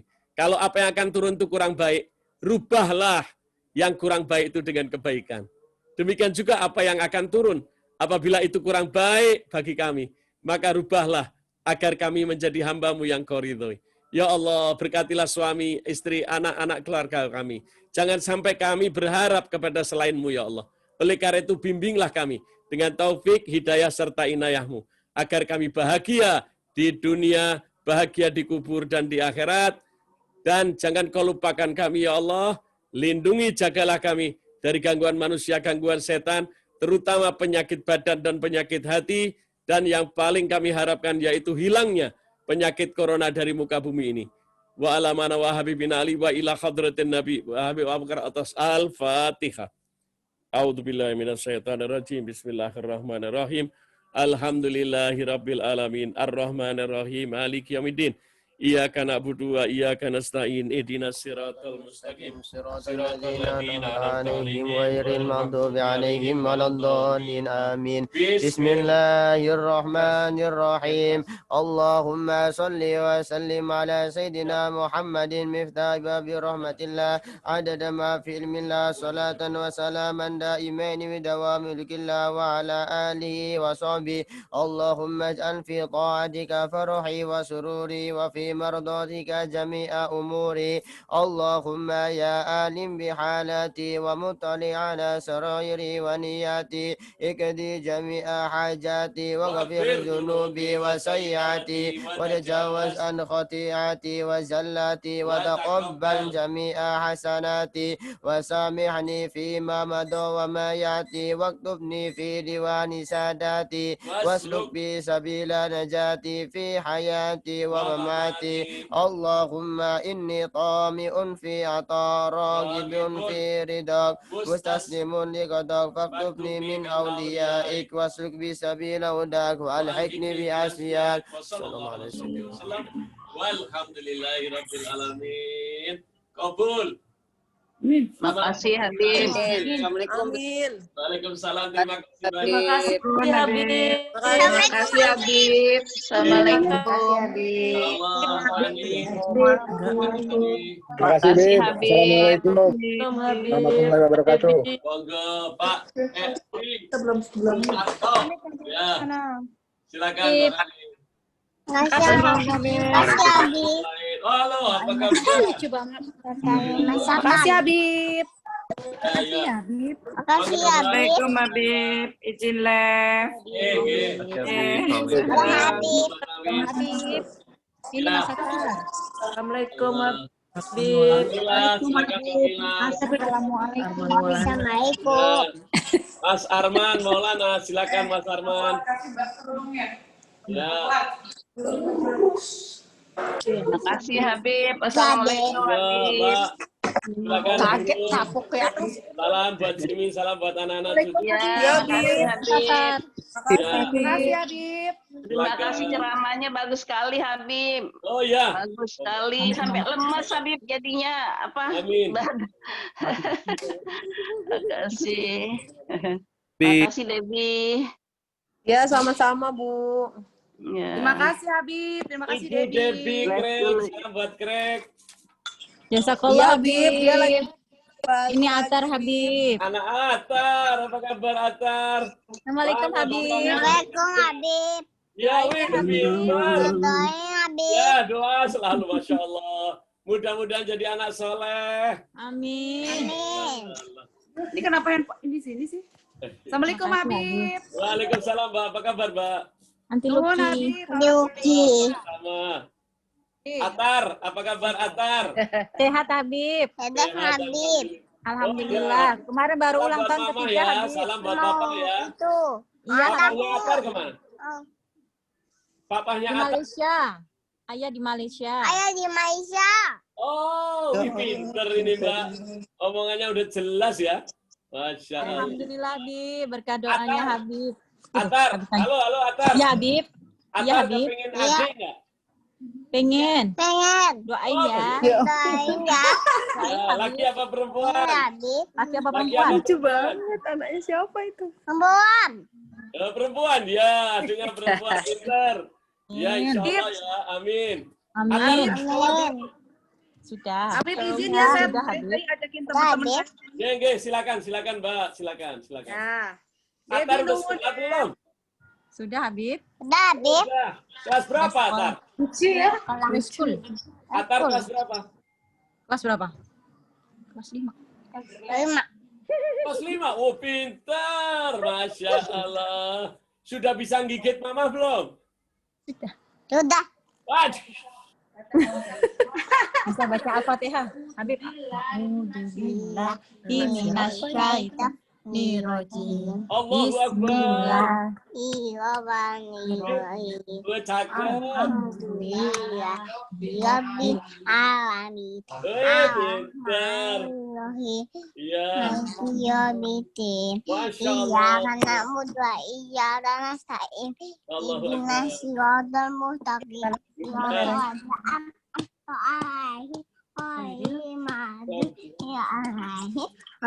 Doain. Masya Allah. Masya Allah. Iya. Umur berapa nih, Mbak? Baru 3 tahun, Bib. Tanggal 15 kemarin, Bib. Subhanallah. Subhanallah. Masya Allah. Iya, Pintar ibunya ngajarinya berhasil.